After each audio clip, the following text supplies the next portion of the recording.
Muadz bin Jabal radhiyallahu anhu berkata, ketika beliau bersama Rasulullah sallallahu alaihi wasallam, fa akhadha Rasulullah sallallahu alaihi wasallam bi yadi wa qala, ya Muadz, wallahi inni la uhibbuk, wallahi inni la uhibbuk, ya Muadz, la tad'anna dubura kulli salah an taqul Allahumma a'inni ala dhikrika wa syukrika wa husni ibadatik. Kata Muadz bin Jabal radhiyallahu anhu, ketika aku bersama Rasul, Rasul SAW memegang tanganku dan Rasul bersumpah. Rasul tidak perlu bersumpah, tapi coba kira-kira apa perasaan Muadz bin Jabal radhiyallahu anhu sampai Rasul bersumpah, demi Allah wahai Muadz, aku cinta kepadamu. Gimana kira-kira hatinya Muadz ketika mendengar Rasulullah berkata itu, wallahi inni la uhibbuk. Kapan kita bisa berkesempatan Rasulullah mengucapkan kepada kita, saya mencintai kalian. Allahumma salli ala Sayyidina Muhammad wa ala ali Sayyidina Muhammad. Kita tidak akan mampu membalas jasa Nabi Muhammad sallallahu alaihi wasallam. Jujur saja jamaah sekalian yang dimuliakan Allah Subhanahu wa taala, salah satu ikhtiar setiap saya berkesempatan ke Solo, wajib bagi saya mampir ke masjid ini. Buat apa? Tidak ada urusan dunia, tidak ada kepentingan, hanya berkeinginan menjaga silaturahim kepada keluarga Nabi Muhammad. Itu saya lakukan karena Nabi Muhammad. Saya ingin nanti di hari kiamat beliau memanggil saya, inilah hamba yang suka menjaga keluargaku, yang suka silaturahim kepada keluargaku.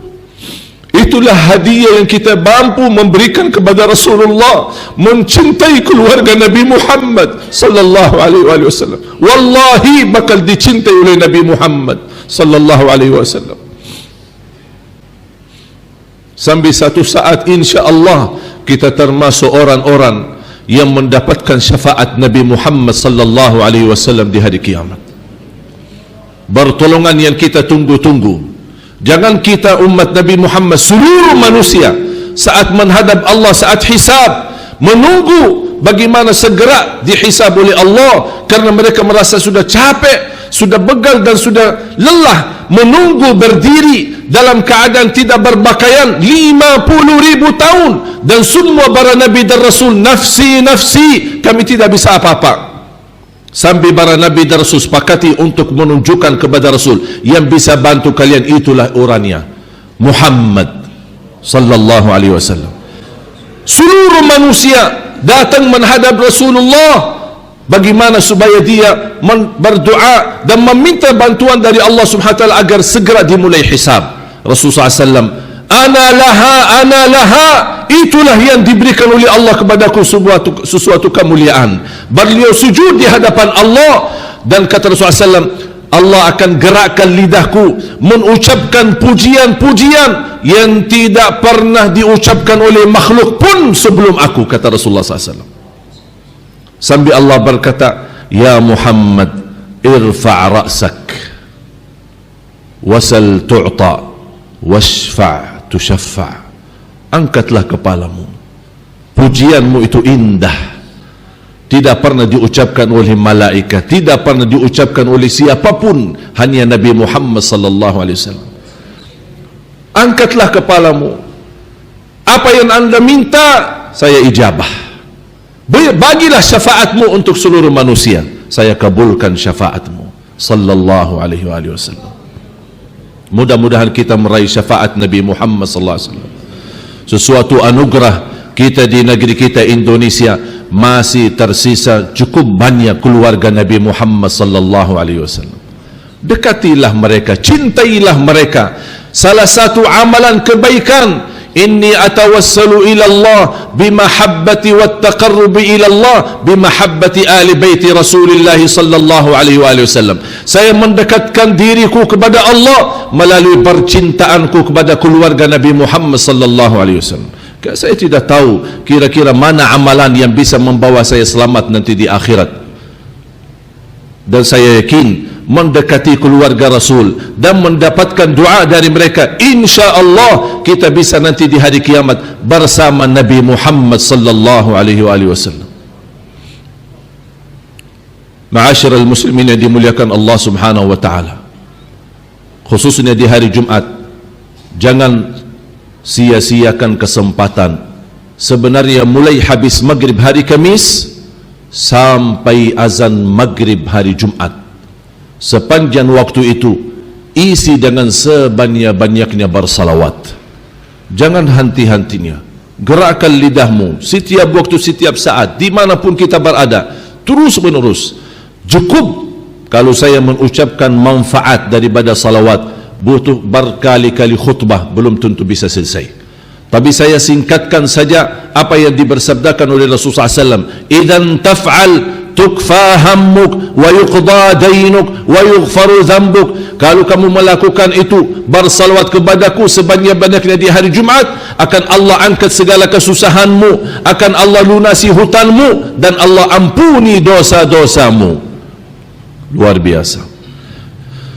Man salla alayya wahidah sallallahu alaihi biha ashra. Barang siapa yang salat kepadaku satu kali dapat 10 kali rahmat. Bayangkan hanya satu kali dapat 10 kali rahmat. Di saat kita ini di Indonesia yang kita bersama-sama menghadapi tantangan dan ujian, berbagai macam fitnah, kita sangat membutuhkan rahmat Allah. Dan salah satu jaminan kita mendapatkan rahmat Allah, jagalah salawat kepada Nabi Muhammad sallallahu alaihi wasallam.